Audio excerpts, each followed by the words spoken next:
all started the summer Dill came to us. He gave us the idea of having Boo Radley come out. Early in the morning, we heard something by the fence. We went to see if it was a puppy Miss Rachel's rat terrier was expecting. Instead, we found somebody sitting in the collards. Sitting down, he wasn't much taller than the plants.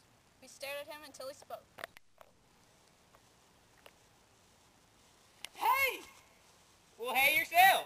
I'm Charles Baker Harris. I can read. So what? Just thought you'd like to know I can read. Anything needs reading, I can do it. Well, what are you, about 4 1/2? Going on 7. Well, no wonder. Scout Yon has been reading since you was born. Yep. Ain't even been to school yet.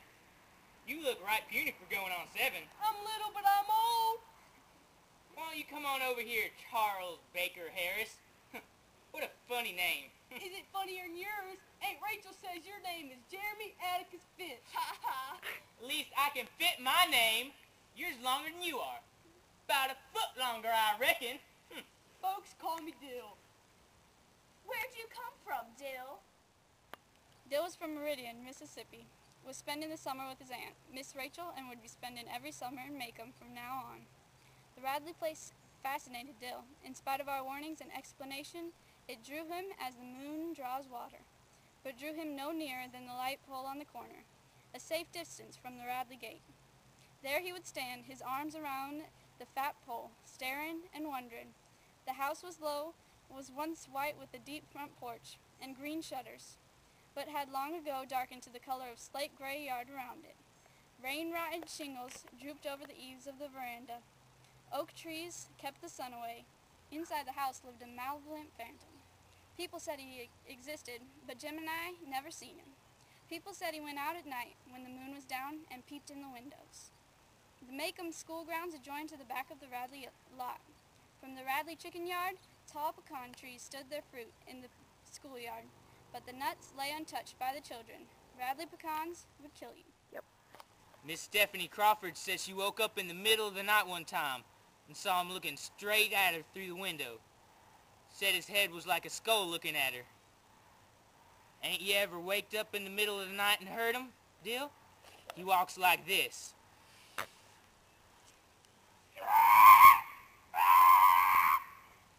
Seen his tracks in our backyard many a morning, and one night I heard him scratching on the back screen door, but he was gone by the time Atticus got here.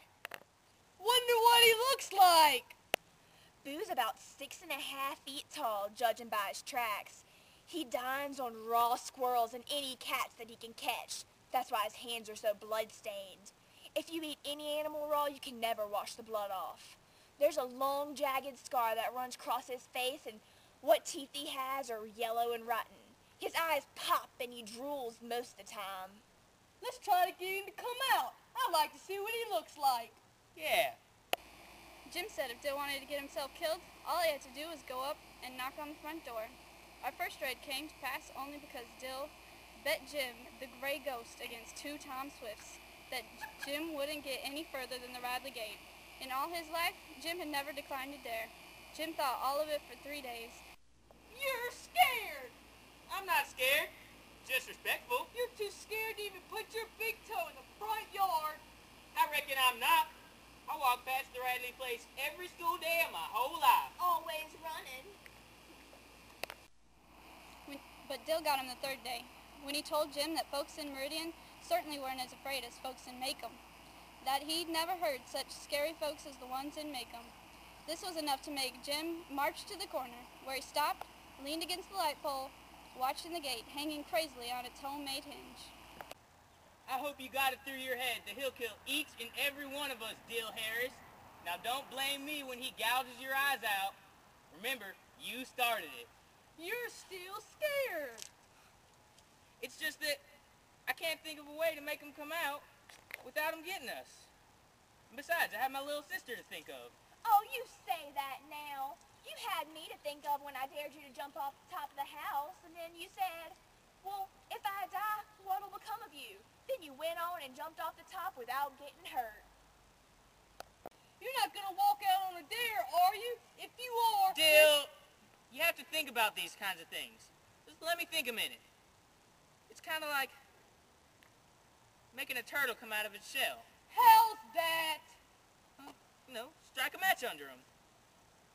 If you set fire to the Radley house, I'm telling Atticus. Atticus! Striking a match on a turtle is hateful. It's not hateful. Just persuades them. It's not like we're throwing them into the fire or anything. How do you know striking a match under them won't hurt them? Turtles don't feel, stupid. Have you ever been a turtle? My stars, Dill. Reckon we could rock it. I'm gonna say you ran out on a dare, and I'll swap you a copy of the Gray Ghost if you just run up to it and touch the house. That's all? You sure that's all? You're not gonna go yelling anything else whenever I come back, are you? From there, Jim, Dill, and I went to the Radley yard.